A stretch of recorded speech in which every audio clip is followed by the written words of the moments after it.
Hello बच्चों, कैसे हो आप सभी। आशा करती हूँ आप सभी स्वस्थ होंगे। चलिए आज की वर्कशीट शुरू करते बेटा। आज दिनांक है 7 अक्टूबर 2021 और डीआई द्वारा दी गई वर्कशीट नंबर 88 हम करेंगे, जिसमें दो भाग आए हैं, 88A और 88B। ए है हमारा हिंदी विषय का और बी है हमारी किसकी, ईवीएस सब्जेक्ट की, यानी हमारे आसपास जो बुक है उसमें से। तो आपको इसी वीडियो में दोनों वर्कशीट कराई जाएंगे, बने रहिए वीडियो के अंत तक। पहले करते हैं हम 88A जो हिंदी विषय की है और कक्षा 4 के लिए। यहाँ साथ में आप अपना सेक्शन लिखेंगे, ए, बी या सी, जो भी आपका सेक्शन है। आज हम हमारी पाठ्यपुस्तक रिमझिम में थप रोटी थप दाल एक नया पाठ शुरू कर रहे हैं। यहाँ आपको अपना नाम और यहाँ पर अपने शिक्षक या शिक्षिका का नाम लिखना है। प्रिय बच्चों, आज हम लघु नाटक थप रोटी थप दाल के बारे में जानेंगे। यह बच्चों के खाने के खेल से जुड़ा हुआ नाटक है। इस नाटक में बच्चे रोटी बनाने का खेल खेलते हैं। सभी बच्चे इस नाटक को अपनी किताब से पढ़िए और नीचे लिखे प्रश्नों के उत्तर दीजिए। तो आपको सबसे पहले अपनी किताब से ये पाठ पढ़ना है, थप रोटी थप दाल। पहला प्रश्न, बच्चों हमने इस नाटक में पढ़ा कि बच्चे रोटी बनाने का खेल खेलते हैं। आप अपने घर में कौन कौन से खेल खेलते हैं, उनमें से किन्हीं 4 खेलों के नाम लिखिए। तो यहां पर आप अपने घर में कौन कौन से खेल खेलते हैं उन खेलों के नाम लिखने हैं बेटा। जैसे कैरम, आजकल तो हम ऐसे गेम खेल रहे हैं जो घर पर ही खेले जाते हैं, कैरम। फिर लूडो, कैरम, लूडो, सांप सीढ़ी, सांप सीढ़ी और लुका छिपी, है ना, जिसमें छुप जाते हैं और उसको ढूंढते हैं, तो लुका छिपी। अगर आप कोई और अन्य खेल भी खेलते हैं तो उसका नाम भी यहां पर लिख सकते हैं। प्रश्न 2, इस पाठ में हमने आटा, घी, दाल, दही, साग, चीनी, मक्खन आदि खाने की चीजों के बारे में पढ़ा।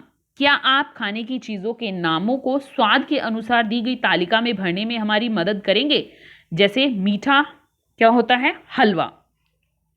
तो हमें यहां पर क्या करना है, कुछ चीजों के नाम लिखने हैं। जैसे देखिए, जैसे हलवा कैसा होता है, मीठा, तो हम मीठा जहां पर लिखा है वहां पर हम हलवा लिख सकते हैं।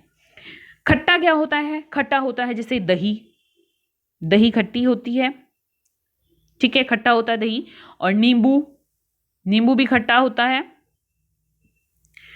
अब मीठा क्या क्या होता है, मीठा होते हैं चीनी, और क्या हो सकती है, खीर,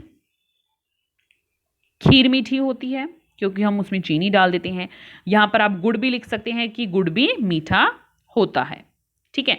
अब नमकीन, नमकीन क्या क्या होता है, जैसे हमारी जो हम घर पर बनाते हैं पकौड़े, पकौड़ों में नमक डालते हैं तो नमकीन होता है। जिस भी चीज में नमक डलेगा वो हमारी नमकीन हो जाएगी, पकौड़े। और कचौड़ी, कचौड़ी है ना, तो जिस भी चीज में नमक डलता है उसका किसी का भी आप यहां पर नाम लिख सकते हैं। आगे है तीखा, तीखा जिससे मुंह जल जाता है, हमें और नहीं खाया जाता हमसे। जैसे मिर्च, लाल मिर्च बहुत तीखी होती है ना, जब भी हम खाते हैं तो हमारा मुंह जल जाता है, हमें पानी की जरूरत होती है। हरी मिर्च, मिर्ची कैसे होती है, मिर्च तीखी होती है, ठीक है। खट्टे होते हैं दही खट्टा, नींबू खट्टा। मीठा है गुड़, चीनी, खीर, ये मीठे होते हैं। नमकीन, पकौड़े, कचौड़ी, तीखे होते हैं लाल मिर्च, हरी मिर्च तीखी होती है।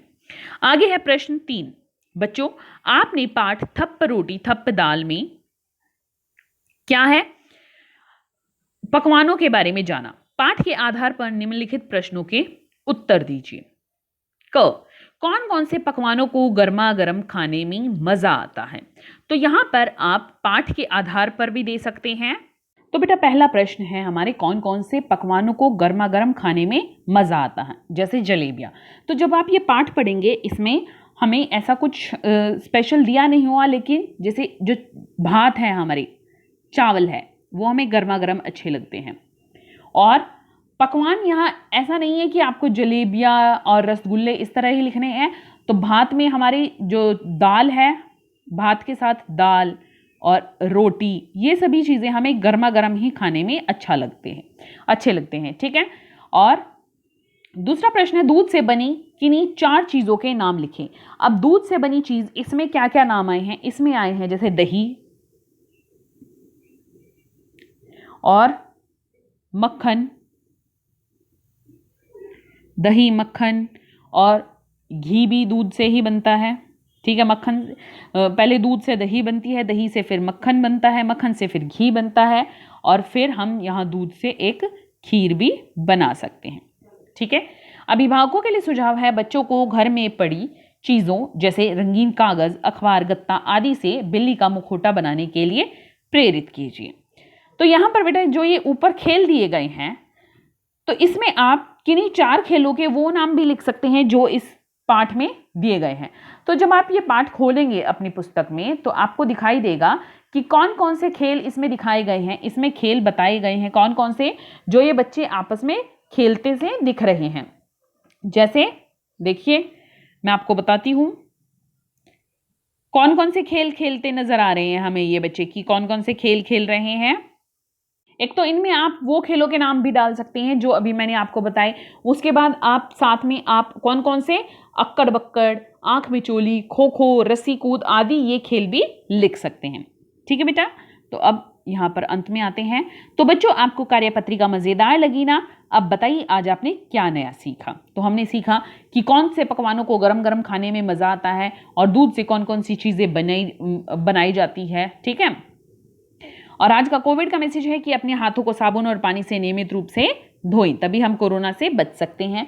तो बेटा हिंदी की वर्कशीट यहीं पर खत्म होती है। अब देखते हैं ईवीएस की वर्कशीट। ये है हमारी ईवीएस की worksheet 88B EVS worksheet class 4 के लिए। हमारी टेक्स्ट बुक लुकिंग अराउंड में यूनिट 7 फ्रॉम द विंडो, जो यूनिट 7 है उसमें से आज की वर्कशीट है। यहां आपको अपना नेम और यहां अपनी टीचर का नेम फिल करना है। प्यारे बच्चों, क्या आपने कभी ऐसी जगह देखी है, ऐसी जगह से यात्रा की है जहां पर आपको सुरंग से या पुल से गुजरना पड़ा हो? सुरंग में से जब गाड़ी गुजरती है तो अंधेरे में अलग अलग आवाजें निकालने पर उनकी गूंज को सुनकर आपको मजा आया होगा। क्या आपने कभी रेल की फाटक पार किया है? जब रेलगाड़ी पुल पर से गुजरती होगी तब आपको कैसा लगा होगा? तो चलिए जानते हैं। आज हम इन्हीं सुरंग यानी टनल और पुल, ब्रिज, फाटक, लेवल क्रॉसिंग के बारे में जानेंगे। इन्हीं के बारे में जानते हैं आज। प्रश्न 1, नीचे दिए गए चित्रों को ध्यानपूर्वक देखकर पहचानिए और इनके नाम सुरंग, पुल या फाटक अपनी कॉपी में लिखिए। तो देखिए, सबसे पहला है ये। अब ये क्या है? देखिए, यहां से ट्रेन जाती है तो इस तरह से ये ऐसे गिर जाता है ताकि आगे कोई वाहन उधर से इधर ना आए या इधर से उधर ना जाए। तो इसको हम कहते हैं फाटक, लेवल क्रॉसिंग, फाटक। ठीक है, दूसरा है ये। अब ये यहां से देखो ऐसे बना होता है और इसके नीचे से ट्रेन आती है, तो ये है बेटा सुरंग। क्या है ये? सुरंग। तीसरा है ये, देखिए ऐसे नदी के ऊपर इन पोल्स पर, इन खंभों पर क्या होता है, इस तरह से पुल बनाया जाता है और वहां से ट्रेन गुजरती है, तो इसे हम कहते हैं पुल यानी ब्रिज। फाटक, सुरंग, पुल।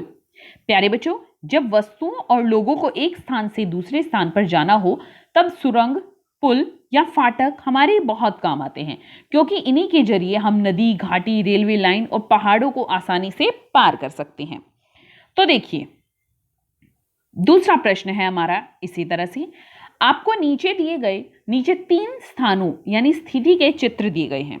इन्हें ध्यान से देखिए और लिखिए कि यदि ऐसे स्थानों पर वाहनों या लोगों को एक स्थान से दूसरे स्थान पर जाना हो तो इन जगह पर सुरंग, पुल, फाटक में से क्या बनाना चाहिए?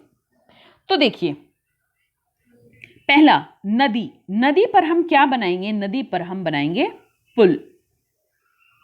तो यहां और यहां इस तरह से पुल बनाकर और इस तरह यहां पुल बनाएंगे। दूसरा है पहाड़ या चट्टान। पहाड़ या चट्टान में हम क्या बनाएंगे? इस तरह से यहां पर छेद करके और इसके अंदर ये सुरंग बनाई जाती है। ठीक है, दूसरा है घाटी। घाटी में यहां पर क्या किया जाता है? इस तरह से फाटक लगा दी जा सकती है, फाटक, ताकि एक जगह से ये ऐसे ट्रेन जा रही हो तो दोनों तरफ से आना जाना बंद हो सके। तो यहां पर हम फाटक का प्रयोग करेंगे। देखिए एक बार ऊपर मैं चित्रों को दोबारा से दिखा देती हूं। ये देखिए, ये घाटी का चित्र हो सकता है कि घाटी पर हम फाटक का प्रयोग करते हैं। ये पहाड़ को काटकर यहां से क्या निकाल जा सकती है, सुरंग, और ये नदी के ऊपर क्या बनाई जा सकता है, पुल। आगे देखिए प्रश्न 3, अपने अध्यापक या अध्यापिका की सहायता से नीचे दिए गए प्रश्नों के उत्तर अपनी कॉपी में लिखिए। पहला प्रश्न, भारत की सबसे लंबी सुरंग का क्या नाम है, यह कहां स्थित है? तो इसका उत्तर आप लिख लीजिए। देखिए भारत की जो सबसे लंबी सुरंग है वो है चेनानी नाशरी सुरंग। नाम लिख देती हूं बेटा यहां पर, चेनानी नाशरी सुरंग। ठीक है, सबसे लंबी सुरंग है ये भारत की। कहां पर है ये है हमारी जम्मू एंड कश्मीर में। कहां है ये, जम्मू में, जम्मू एंड कश्मीर में, जम्मू और कश्मीर में। ठीक है, दूसरा प्रश्न, भारत के सबसे लंबे पुल का क्या नाम है और यह कहां स्थित है? तो भारत का सबसे लंबा पुल है टोला सादिया पुल। क्या है नाम? थोड़े से नाम आपको अजीब लग रहे होंगे लेकिन इनके नाम आपको याद करने पड़ेंगे। टोला सादिया पुल,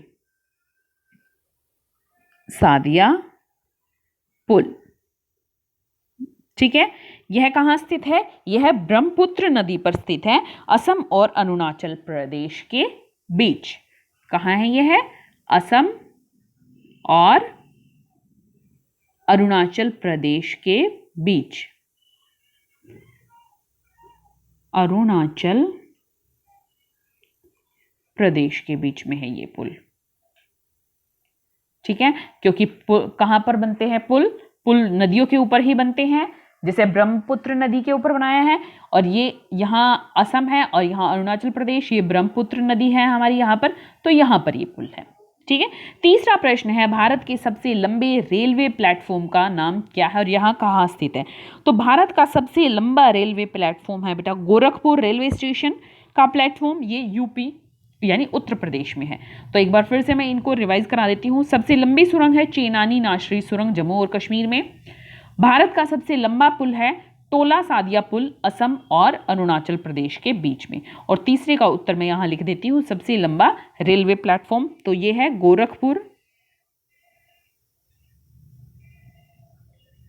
Gorakhpur railway station. Railway station का प्लेटफॉर्म, स्टेशन का प्लेटफॉर्म। अब ये कहां पर है? ये है हमारा उत्तर प्रदेश में, उत्तर प्रदेश में। ठीक है, उत्तर प्रदेश में है हमारा ये रेलवे का प्लेटफॉर्म। आगे है एक्टिविटी, घर में उपलब्ध सामानों जैसे कि माचिस की तिलियां, खाली माचिस के डिब्बों, गत्ते आदि से एक पुल बनाएं और अध्यापक या अध्यापिका के साथ साझा कीजिए। अभिभावकों के लिए सुझाव है, बच्चों के साथ पुल, सुरंग और फाटक की उपयोगिताओं के बारे में चर्चा कीजिए। आज का कोविड का मैसेज है, जब भी हम घर से बाहर जाएं हमें सोशल डिस्टेंस मेंटेन रखना चाहिए, तभी हम कोरोना को हरा सकते हैं। आज की वर्कशीट यहीं पर खत्म होती है बेटा, फिर मिलते हैं एक नई वर्कशीट के साथ। और अगर आपने अपने आसपास या कहीं पर जाते समय कहीं फाटक, पुल या सुरंग देखी है तो मुझे कमेंट सेक्शन में जरूर बताइए कि आपने कहां पर फाटक, पुल या सुरंग देखी है।